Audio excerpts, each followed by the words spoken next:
नमस्कार मित्रों। आज 7 जून है। आज का दिन दो प्रमुख चीज़ों के लिए महत्वपूर्ण है। एक तो है आज विश्व खाद्य सुरक्षा दिवस है। दूसरा, आज ही के दिन महात्मा गांधी को ट्रेन से हटाया गया था। फर्स्ट क्लास का वो टिकट लिए हुए थे और उनको हटाया गया था ट्रेन से, जिसके खिलाफ वो लड़ाई लड़ना शुरू किए, तो भारत में भी उसको जारी रखे। यानी कोई भी ऐसा चीज़ जो कि गलत है उसके खिलाफ लड़ना। तो ये दो चीज़ की चर्चा करेंगे। सब शुरुआत करते हैं। आज विश्व खाद्य सुरक्षा दिवस है। ये क्यों मनाया जाने लगा?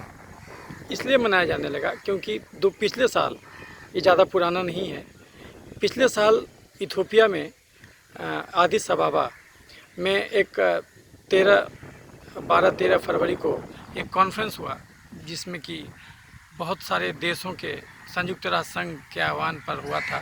Food and drug organisation FAO और WHO मिल करके ये किया था। इसमें बहुत सारे देशों के कृषि एवं स्वास्थ्य मंत्री आए थे और उन लोगों ने इस मुद्दे पर बात किया कि बहुत सारे लोग भूख से मर जा रहे हैं, बहुत सारे लोग गलत भोजन से मर जा रहे हैं। तो इसके लिए एक नीति बनाया जाए, इस पर लोगों का ध्यान आकर्षित किया जाए। इसलिए वो लोग मिले और उन्होंने डिसाइड किया कि 7 जून को ये मनाया जाए। तो उसी साल यानी 2019 से 7 जून से ये शुरू हुआ और इस साल भी 7 जून को मनाया जा रहा है, लेकिन ये वर्चुअली मनाया जा रहा है क्योंकि अभी कोरोना के चलते दुनिया में हर जगह लॉकडाउन या फिर वैसे जैसा ही माहौल है। तो पिछले बार जो मनाया गया था तो उस समय जो थीम दिया गया था वो ये था कि ये food safety it is everyone's business. तो ये सबका इसमें सहयोग होना ज़रूरी है, केवल सरकार से नहीं होगा। इसमें सब लोग, जहाँ भी जो लोग हैं, वो सबको अपना योगदान देना होगा। जो भोजन कर रहे हैं और जो भोजन बना रहे हैं, जो भोजन को डिस्ट्रीब्यूट कर रहे हैं, जो उसको एक जगह संग्रहण कर रहे हैं, वो सबकी मिली-जुली भागीदारी इसमें दिखानी होगी, NGO से लेकर हर जगह, तभी ये होगा। अब समझिए कि समस्या है क्यों? समस्या है क्या? क्यों मनाने का आवश्यकता पड़ा? पहले से ही पूरे विश्व में विश्व खाद्य दिवस मनाया जाता था। वो 16 अक्टूबर को मनाया जाता है। वो उसमें हम लोग देखते हैं कि अभी भूख का जो समस्या है उसको हम कैसे निपटें। उसके अलावा विश्व मिट्टी दिवस, सॉइल दिवस भी मनाया जाता है 4 नवंबर के दिन हर साल। तो इसके बावजूद ये नया क्यों फूड सेफ्टी डे शुरू किया गया? क्योंकि ऐसा पाया गया कि अभी भी इस संसार में करीब करीब हर 10 में से एक आदमी जो है कि गलत भोजन करने से उसका फूड पॉइजनिंग का शिकार होता है किसी न किसी रूप में, और उससे उसको परेशानी होता है। हालांकि मौत का आंकड़ा कम है। मौत का आंकड़ा जो है कि इसमें करीब 4 लाख के आसपास है, 3 से 4 लाख लोग मरते हैं। लेकिन जहाँ तक प्रभावितों का सवाल है तो वो तो करीब जो है कि करीब 60 करोड़ लोग इस प्रकार के चीज़ों से, फूड पॉइजनिंग से ग्रसित होते हैं। तो इसको आप रोक सकते हैं। कुछ और भी बातें हैं जिसको जानना ज़रूरी है, तभी ये समझ में आएगा कि ऐसा क्यों होता है, क्यों किया, लोग मनाने के लिए क्यों इसको अलग से मनाने की प्रथा चल पड़ी। उसका एक रीज़न ये भी है क्योंकि इस धरती पर इतना खाद्य पदार्थ है कि करीब 10 बिलियन पॉपुलेशन, यानी कि 10 अरब लोगों को आराम से खिलाया जा सकता है। इतना तो उपज अभी हो रहा है, जितना खाद्यान्न उत्पादन हो रहा है उसमें है कि आप 10 से, अभी आप भारत का हिसाब किताब लीजिएगा तो करीब भारत में 71 किलो गेहूं और 80 किलो चावल प्रति वर्ष प्रति व्यक्ति उत्पादन है। यानी भारत में इतना गेहूं और चावल उपजता है कि प्रति व्यक्ति के हिस्से में एक साल में वो 71 किलो गेहूं और 80 किलो चावल आ जाएगा। तो ये आंकड़ा है। तो और भारत तो निर्यात भी करता है, सेल्फ सफिशिएंट है। भारत कृषि उत्पादन को निर्यात करने वाला दुनिया का दूसरा जो है कि देश है, या सबसे बड़ा उत्पादक देश है, दूसरा सबसे बड़ा उत्पादक देश है। निर्यात तो थोड़ा कम करता है क्योंकि इसका अपना ज़रूरत ज़्यादा है। लेकिन आज भी कृषि बहुत बड़ा जो है कि भारतीय अर्थव्यवस्था का रीढ़ है। 58% लोग कृषि पर अभी भी निर्भर हैं और ये कुछ हद तक ख़राब भी है और कुछ हद तक अच्छा भी है। अच्छा इन द सेंस कि कम से कम आप भोजन के लिए सिक्योर हैं, लेकिन कुछ मायने में ख़राब इसलिए है क्योंकि आप अच्छा एक सेंस में और भी है कि जैसे अभी लॉकडाउन हुआ तो सारा उद्योग, भारत का अर्थव्यवस्था करीब करीब 3% ग्रोथ रेट पर आ गया, जो इसका ग्रोथ रेट घट के 3% पर आ गया, लेकिन कृषि जो है 5.9% पर अभी भी बरकरार है। तो कृषि पर ज़्यादा इफेक्ट नहीं पड़ा। और अभी जो लोग प्रवासी मजदूर लौटे हैं तो उनसे भी आशा किया जा रहा है कि वो लोग उत्पादन में अपना योगदान करेंगे, क्योंकि बिहार में तो अभी जल जीवन हरियाली अभियान भी बहुत, ये नीतीश जी का ये अभियान है, ये भी जारी है। तो ये जो अभियान है इसके तहत टारगेट है गवर्नमेंट का कि कम से कम 2.5 करोड़ पौधा इनको लगाना है। अगस्त के महीने में ये लगाएंगे, एक दिन में उतना लगाएंगे। और जो लोग आए हैं पहले से काम कर रहे हैं, पुलिया बनाना और जो है कि चेक डैम बनाना, तो ये सब तो लगे हुए हैं। लेकिन फिर भी इतने लोग जो भोजन की कमी नहीं है, लेकिन बावजूद इसके अभी भी भुखमरी के शिकार करीब करीब 80 करोड़ लोग इस धरती पर हैं, जो कि उम्मीद है कि 2050 तक 2 बिलियन यानी कि 2 अरब लोग भुखमरी के शिकार हो जाएंगे। तो इसी पर लोगों को लगा कि नहीं, ये ऐसा नहीं होना चाहिए कि अगर खाना रहते हुए लोग ऐसा क्यों हो जा रहा है, क्योंकि वो खाना बहुत सारा बर्बाद होता है और उसको लोग यूज नहीं कर पाता, उसको वो बहुत सारा कृषि उत्पाद जो है कि बर्बाद होता है। और उसको अगर सही ढंग से उसका किया जाए, प्रोसेसिंग करके रखा जाए उसको बना करके, ताकि वो लंबे समय तक यूज किया जा सके, तो वो आप उसको यूज कर सकते हैं, किसी के काम आ सकता है। तो यही सबका जो है कि ये लोगों को और जागरूक करना, उद्देश्य यही है कि इसके प्रति लोगों में जागरूकता लाया जाए, ताकि वो, क्योंकि अब बीइंग ए चिकित्सक, ये इस पर वीडियो मैं क्यों बना रहा हूँ, क्योंकि ये एवरीवन बिजनेस। अगर आप किसी मरीज़ को ठीक करना चाहते हैं तो जब तक उसका भोजन को आप दुरुस्त नहीं कीजिएगा तब तक जो है कि उसको नहीं ठीक कर सकते। दूसरी बात, एक जो बहुत महत्वपूर्ण चीज़ है वो जानना कि हम लोग जो देखते हैं कि हाँ किसी को भोजन मिल गया, तो भोजन केवल मिल जाने से ही नहीं होता, उसमें सारा चीज़ होना चाहिए। प्रोटीन होना चाहिए एम्पल अमाउंट में जो ज़रूरी है, और फैट भी होना चाहिए, फाइबर भी होना चाहिए, वो संतुलित आहार होना चाहिए। केवल कार्बोहाइड्रेट किसी को दे देने से भी वो उसका सब समस्या हल नहीं हो जाएगा, तो ये भी देखना होगा। और ये आप इसको ऐसे भी समझ सकते हैं कि यदि हम चाहते हैं कि फूड सिक्योरिटी लोगों का रहे, सही रहे, तो हमें ये भी समझना होगा कि अभी हमारा मिट्टी ठीक रहे, क्योंकि मिट्टी जो है कि उर्वरकता अभी बहुत कम हो गई है। फूड ख़राब क्वालिटी होने का एक कारण ये भी है कि हम लोग बहुत ज़रूरत ज़्यादा खाद यूज कर रहे हैं, पेस्टिसाइड यूज कर रहे हैं, तो वो जाने अनजाने वो हमारे भोजन में पहुंच जा रहा है। अब क्या है कि इसका उपाय क्या है? इसका उपाय है कि जैसे पहले चलता था उस ढंग से हो जाए। जैसे हम लोग खुले में शौच करते थे तो वहाँ पर टॉयलेट खाद का काम करता था, लेकिन प्रैक्टिकली ये संभव नहीं है। आप पुनः लौट के नहीं जा सकते। दुनिया आगे बढ़ने का नाम है, वो तो बदलेगा। तो जो भी रीज़न रहे, चाहे पूंजीवादी व्यवस्था उसको अपने फेवर में करके अपना उत्पाद बेचने के बारे में सोचे, या जो भी रीज़न है, आप बैक लौट के नहीं जा सकते। तो अब लोगों ने जो है कि ऑर्गेनिक मेथड से फार्मिंग करने के लिए लोग जागरूक हुए हैं। और ऑर्गेनिक मेथड में बहुत सारे तरीके हैं जिसके द्वारा लोग करते हैं। जैसे ग्रीन मैन्योर की बात होती है, हरित खाद। अब हरित खाद क्या होता है कि जब भी कोई खासकर दलहन का पौधा आप जो लगाते हैं, तो उसका आप दलहन का फसल निकाल लीजिए, लेकिन उसका जो वृक्ष रह जाता है, उसका जो उसका पत्ता रह जाता है, वो सब उसको आप फिर से ज़मीन में ही गाड़ दीजिए, और गाड़ करके उसको वहीं पर थोड़ा सा नमी भी होना चाहिए, ताकि वो सड़ करके फिर वहीं पर वो ज़मीन में फिर से खाद बन जाए और बैक्टीरिया भी ख़त्म नहीं हो। चूँकि जितने भी ये लेग्यूम प्लांट के पौधे हैं, दलहन के पौधे हैं, वो दलहन के पौधे में के जड़ में, रूट में वो राइजोपस नामक बैक्टीरिया होता है, जो कि वो नाइट्रोजन फिक्सेशन का काम करता है और हमारे लिए प्रोटीन निर्माण करता है। कार्बोहाइड्रेट में कार्बन, हाइड्रोजन, ऑक्सीजन ही केवल होता है, जबकि प्रोटीन में कार्बन, हाइड्रोजन, ऑक्सीजन साथ में नाइट्रोजन भी होता है।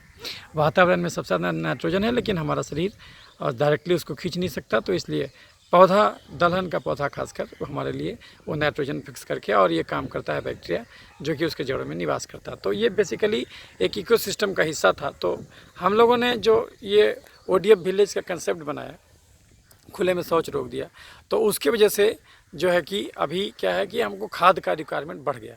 नहीं तो वो खाद टॉयलेट जो है खाद का काम करता था। तो अगर वो आप उससे बना सकते थे।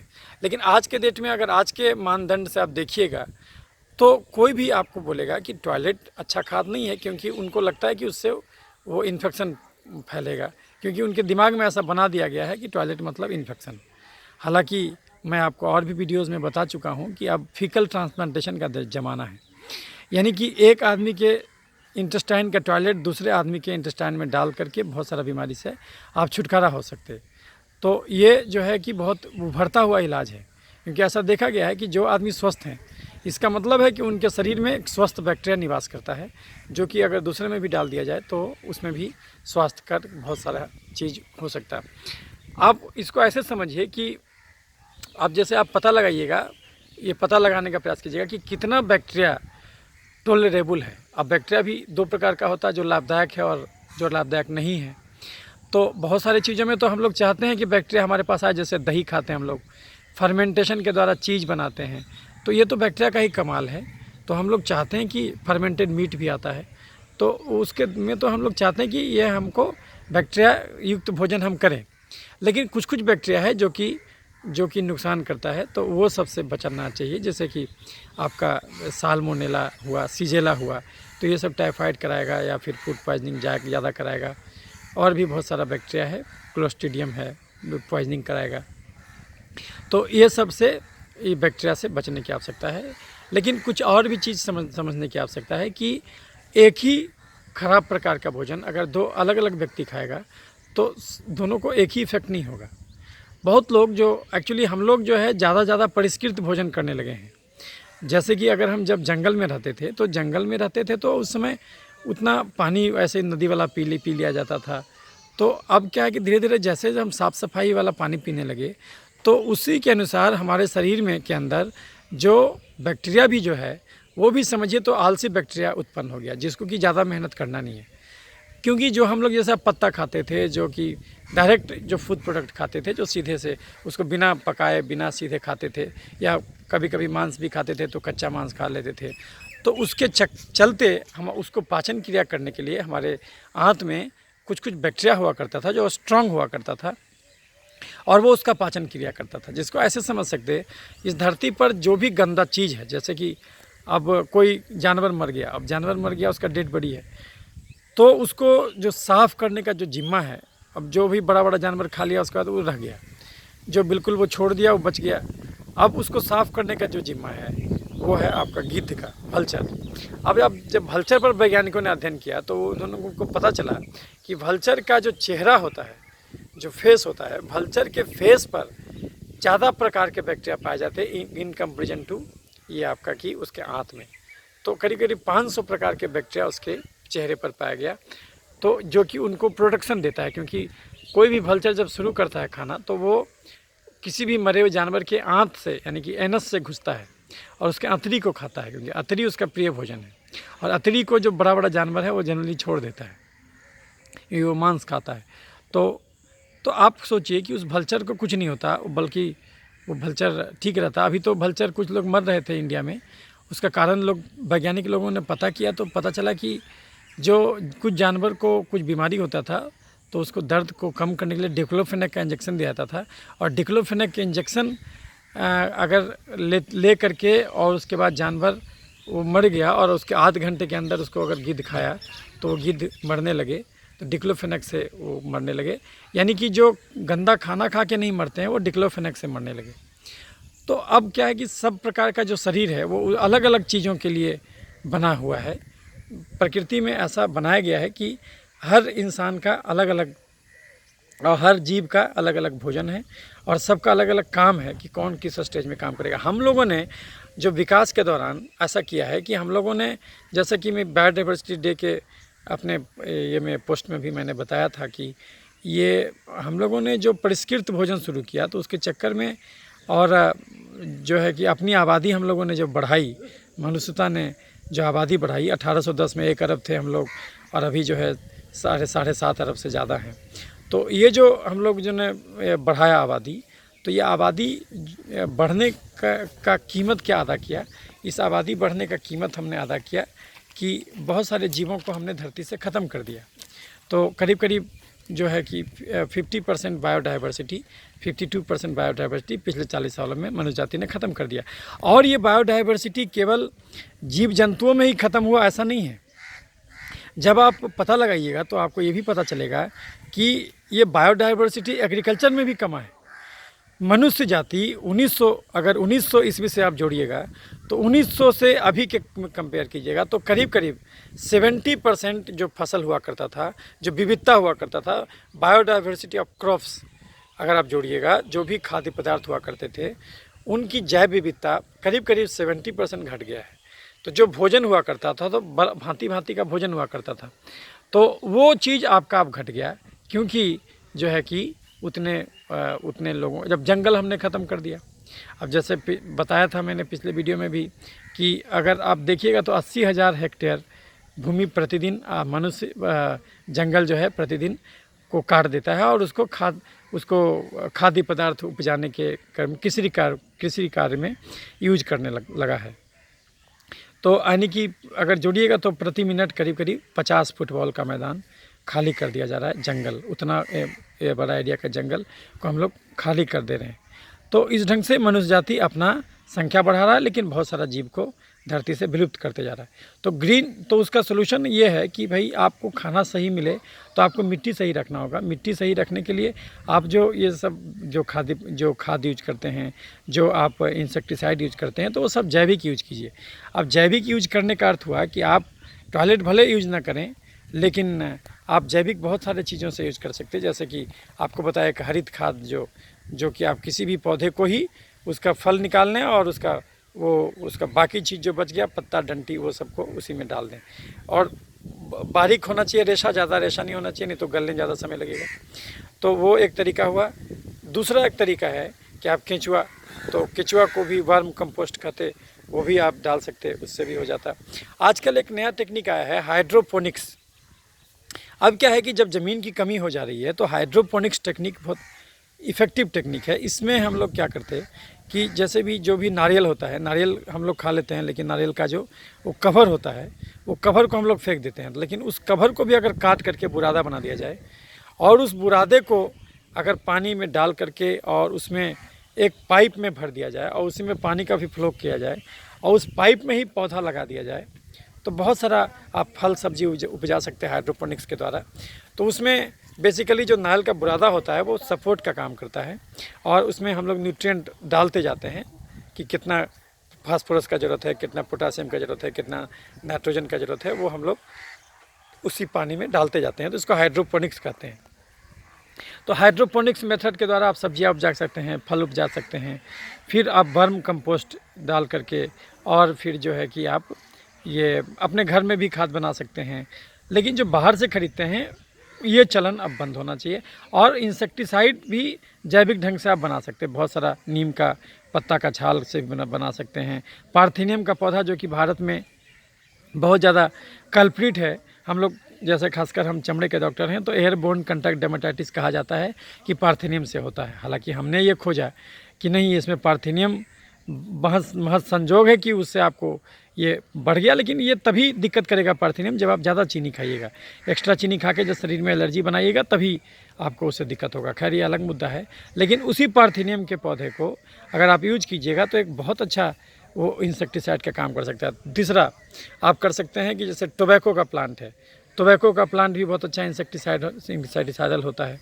तो जैसा अभी टिड्डा का प्रकोप है तो उसको भी आप 40-50 लीटर पानी में उसको ये करके खौला करके बना सकते हैं, तो उसको भी छिड़क सकते हैं। तो ये सबसे आप बच सकते हैं। तो अगर हम चाहते हैं कि हमारा खाद्य सुरक्षित रहे, सही रहे, तो हमको तो पहले अपना खेती में ध्यान देना होगा, तभी जा कर के हम ये अचीव कर पाएंगे। तो हर आदमी को ये सोचना होगा और जो किसान उपजा रहा है उसको भी समझना होगा कि आखिर ठीक है हम दूसरे को बेच दे रहे हैं, लेकिन ये कल को हमको भी खाना होगा। लेकिन सरकार की भी जिम्मेदारी है कि सरकार ने जो ODF विलेज बनाया है, ओपन डेफिकेशन फ्री, तो इससे तो आप खाली भाषण देने से नहीं होगा कि खाद नहीं यूज करना है, तो फिर आखिर वो करेगा क्या? वो जो किसान है वो करेगा क्या? तो सरकार को जैविक खाद जो है सर्वसुलभ कराना होगा। अगर वो ODF विलेज बनाना चाहता है तो उसको अलग से वो खाद, जैविक खाद बना करके देना होगा। और जो फसल कटने के बाद लोग आग लगा देता था, उसको एक एक करके हटाता नहीं था डंटी को, तो वो जो है कि उस चलन को भी रोकना होगा। उसके अलावा आपको जो खेती करना है तो ऐसे करना चाहिए कि एक बार में एक प्रकार का फसल लगाइए, दूसरे प्रकार में दूसरे बार का। जैसे कि अगर आप कार्बोहाइड्रेट रिच फूड उपजा रहे हैं तो कार्बोहाइड्रेट का मतलब होता है हाइड्रेटेड कार्बन, तो उसका मतलब हुआ कि उसमें ज़्यादा पानी खींचेगा। जैसे आप ईख उपजाइएगा, चावल उपजाइएगा, ये सब ज़्यादा पानी खींचेगा। तो जो है कि तो ये सब जो ज़्यादा पानी खींचेगा, जितना भी खरीफ का फसल है जैसे चावल हुआ, तो ये सब ज़्यादा पानी सोखेगा आपका। तो वैसे केस में आपका जो ज़मीन का वाटर, ग्राउंड वाटर है, वो कम हो जाएगा। तो इसके लिए सबसे अच्छा तरीका है कि भाई आप एक बार अगर चावल उपजाए हैं तो अगले बार उसमें दलहन उपजा लीजिए। दलहन वाले में क्या होगा कि आपको वो पानी कम खींचता है, तो पानी कम खींचता है, वातावरण से ही नाइट्रोजन कार्बन लेकर के वो ज़्यादातर अपना ग्रो करता है, उसको ज़मीन से कम लेना रहता है। तो ये जो प्रकार का पौधा है दलहन, खासकर रामबाण हो सकता है। तो और ये स्वास्थ्य के लिए भी अच्छा है, क्योंकि अब इंसान मेहनत कम करता है तो उसको ज़्यादा कार्बोहाइड्रेट का वैसे भी ज़रूरत नहीं है। तो फूड सिक्योरिटी अगर हम देना चाहते हैं लोगों को, तो उसके लिए हमको ये भी देखना होगा कि हमको दलहन का उत्पादन बढ़ाना होगा। और अभी भी भारत में ज़्यादातर चावल उत्पादन होता है। अगर आप कंपेयर कीजिएगा तो जैसा कि हमने बताया कि 80 किलो प्रति व्यक्ति चावल उत्पादन होता है और 71 किलो प्रति व्यक्ति गेहूँ उत्पादन होता है एक साल में भारत में, अगर आप जोड़िएगा तो ये ज़्यादा है। तो हमको ध्यान देना होगा कि हमको दलहन का उत्पादन पर ज़्यादा ध्यान देना होगा। कुछ दलहन का कोई भी पौधा हो, चाहे वो उड़द हो, चाहे वो ये जो भी जो मसूर हो, मूंग हो, तो ये सब, सोयाबीन हो, ये सब पर ज़्यादा। सोयाबीन तो उससे तेल भी निकाल सकते हैं आप, तिलहन के में भी आ जाता वो। तो ये करके क्रॉप रोटेशन करके हम लोग बहुत सारे चीज़ों से बच सकते हैं। क्रॉप रोटेशन एक बहुत अच्छा मेथड है जिसके द्वारा हम जो है कि ये सब चीज़ों से बच सकते हैं कि भाई ज़मीन की उर्वरकता भी बरकरार है। नहीं तो फिर अगर हम खाली कार्बोहाइड्रेट उपजाते रहेंगे तो फिर एक दो फसल के बाद वो फिर उर्वरक नहीं रह जाएगा, और जो हम भोजन बनाएंगे उसमें ज़्यादा उर्वरकता, उसमें ज़्यादा पौष्टिकता भी नहीं रह जाएगा। जेनेटिकली मॉडिफाइड प्लांट जो ज़्यादा ये करने के लिए, ज़्यादा न्यूट्रिशन के लिए बनाया जाता है, वो भी उचित नहीं है कहा जाएगा। और वो उसमें भी कहीं न कहीं वो बुद्धि वही है कि भाई ज़्यादा से ज़्यादा लाभ कमाया जाए, पूंजीवादी व्यवस्था। तो ये सब चीज़ों पर ध्यान देने की आवश्यकता है, तभी जो है कि हम। और दूसरी चीज़ एक होती है मिलावट। तो जो मिलावट की चीज़ें हैं तो उसको भी हम लोगों को खुद देखना होगा, सरकार को स्ट्रिंजेंट एक्शन करना होगा। हालांकि सरकार के पास संस्था है, FSSAI फसाई बोलते हैं, जो कि food regulatory authority of India है। तो वो जो है कि आपका सेफ्टी एंड स्टैंडर्ड को मेंटेन रखता है, तो वो भी मानक तैयार करता है और किस में क्या मिलावट है। जैसे कि दूध में भी एक सर्वे आया था, उसमें पाया गया था कि दूध में वैसे मिलावट तो नहीं है, नकली दूध तो कम ही मिला 5-6%, लेकिन ज़्यादातर उसमें वो इंसेक्टिसाइड वगैरह मिला, क्योंकि वो जो घास खाती थी वो जो गाय, और अल्टीमेटली वो इंसेक्टिसाइड जो है कि दूध में भी निकल गया। तो ये सब लोगों की जिम्मेदारी है और हमें सोचना समझना होगा। ये नहीं बोल सकते कि हम इस पेशे में हैं तो हमें इससे क्या मतलब। ये सबको सोचने समझने की बात है कि अगर हमको अपना स्वास्थ्य ठीक रखना है तो हमको अपना भोजन ठीक रखना होगा, और केवल हमको भोजन मिल गया ये सोच के नहीं रहना होगा। हमारे और भी जो लोग हैं जो इस धरती पर हैं, तो उनकी जिम्मेदारी भी हमारी है। तो हमें ये भी सोचना होगा कि खाद्य सुरक्षा तभी हो पाएगा। बहुत सारा चीज़ बर्बाद हो जाता है।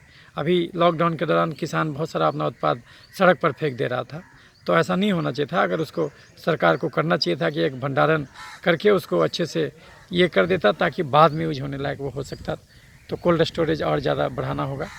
तो ये सब चीज़ पर ध्यान देने की आवश्यकता है, तभी जा कर के हमारा समाज स्वस्थ होगा और हमारा देश स्वस्थ होगा। तो यही सब बातें थी जो मैं आपसे कहना चाहता था। और दूसरा जो एक घटना हुआ कि जब गांधी जी फर्स्ट क्लास का टिकट कटा लिए प्रिटोरिया में, तो उस समय जो है कि ट्रेन पर चढ़ गए, लेकिन उनको निकाल के बाहर कर दिया गया, क्योंकि अंग्रेज़ों का कहना था कि फ़र्स्ट क्लास में इंडिया नहीं चढ़ सकता। तो उन्होंने उसका विरोध किया। ठीक उसी प्रकार से ये दिन हमें यह एहसास कराता है कि किसी भी अन्याय का विरोध करना चाहिए। जैसे अगर आपको ये जो खुले में शौच रोका गया, तो कहीं न कहीं आपको मुद्दा उठाना होगा सरकारों के सामने कि ये इससे जो है कि, और ये पार्टियों से ऊपर उठ के सोचना होगा। पार्टियों से ऊपर उठ के सोचना होगा कि भाई अभी क्या हुआ कोरोना के काल में, ये बिना मतलब का जो है कि एक लॉकडाउन, जो वेस्टर्न सोसाइटी हमको जैसा समझाया वही हम लोग कर दिए। ये किसी भी समस्या का सलूशन नहीं था। अभी क्या हालत है अभी देखिए, इस पर हालांकि मैं अलग वीडियो बनाऊंगा कि कितना ज़्यादा घालमेल है और कितना ज़्यादा लोचा है कि एक सिंपल से गलत फॉल्स जगह से स्टडी बनाया और बहुत सारे देशों का स्टडी करके कि हाइड्रोक्सीक्लोरोक्विन एजिथ्रोमाइसिन काम नहीं करता कोरोना में, और उसको लैंसेट में छपवा दिया और उसको इंग्लैंड जनरल मेडिसिन में छपवा दिया, और उसके आधार पर WHO बोल दिया कि ये काम नहीं करता हाइड्रोक्सीक्लोरोक्विन, और फिर उसको बैन करवा दिया। फिर दोबारा शुरू किया जब लोग हो हल्ला किया। तो सोचिए WHO संस्था और इतना नेचर जैसे पत्रिका को भी लोग खरीद ले रहा है, तो ये नहीं होना चाहिए। लैंसेट जैसे साइंस जर्नल को भी लोग खरीद ले रहा है, तो ये नहीं होना चाहिए। तो ये सब प्रवृत्ति सही नहीं है। तो ये सब में सुधार की आवश्यकता है, जो कि लोगों को जैसे मास्क लगा के रहिएगा तो आपका इम्यूनिटी कमेगा, मास्क लगा के रहिएगा तो, और मास्क तो आपको वायरस से रोकेगा नहीं, क्योंकि वायरस का साइज है 0.12 माइक्रोन, और अच्छा से अच्छा मास्क, कपड़ा वाला छोड़ दीजिए आप, अच्छा से अच्छा मास्क N99 का साइज है 2.5 माइक्रोन। अब 2.5 माइक्रोन के छेद से 0.12 माइक्रोन का वायरस तो आसानी से पास करेगा, लेकिन ये जानबूझ के सबको ठगा जा रहा, और सोशल डिस्टेंसिंग के चलते हम और बीमार पड़ेंगे, क्योंकि हमारा एक्वायर्ड इम्यूनिटी घटेगा। तो ये सब चीज़ों पर हमको ध्यान देने का ज़रूरत है। तो गांधी जी जो 1893 ईस्वी में जो ये प्रिटोरिया में किए थे दक्षिण अफ्रीका में, जब उनको ठाने थे कि नहीं हमको विरोध करना है, तो ये लोगों को भी कहीं ना कहीं शांतिपूर्ण ढंग से सरकार के ये बातों को ये करना होगा, और लोगों को प्रेरित करना होगा कि नहीं, आप अगर सरकार का ऐसा नियम है तो आप कपड़ा वाला मास्क रखिए अपने पास, क्योंकि उससे आपको ज़्यादा नुकसान नहीं होगा, और कोशिश कीजिए कि उसको कम से कम, जब ज़्यादा सार्वजनिक जगह पर रहते तभी वो लगाइए। घर पर रहिए तो बिल्कुल मास्क मत लगाइए, नहीं तो बीमारी होगा उससे। तो ये सब भी, और धीरे धीरे करके आप और कमज़ोर हो जाइएगा, क्योंकि बहुत सारे, और जो कोरोना पॉजिटिव कोई बीमारी नहीं है, ये नेचुरल प्रकृति प्रदत्त टीकाकरण है। हम जितने प्रकृति से दूर होंगे उतना ही हम और बीमार पड़ेंगे। तो ये सब हमें सोचने समझने की आवश्यकता है। जितना भी कृत्रिम जीवन बिताइएगा, जैसे कि जो चीज़ को आप आदत छोड़ दीजिएगा, शरीर उसको भी, आप जैसे जितना आप साफ सफाई पर रहिएगा, पता चला कि हल्का फुल्का भी थोड़ा भी गंदा पानी पी लिए तो तुरंत दिक्कत हो गया, पॉइजनिंग हो गया। ऐसा नहीं होना चाहिए, क्योंकि जब हमारे परनाने थे, हमारे परदादे थे, तो वो लोग तो उतना साफ़ पानी पीते नहीं थे उस समय। ये था नहीं जो हम लोग आज अभी फ़िल्टर का पानी पीते हैं, और तो और RO वाटर पीते हैं। तो इस ढंग से हम और कमज़ोर होंगे, क्योंकि अब देखिएगा मेरी किताब में अभी जो आंकड़ा है 10⁻7 माइक्रो ऑर्गेनिज्म भी अगर रहता है, टॉलरेबल है, वो उतना तक बैक्टीरिया को अलाउ किया जा सकता है फूड में।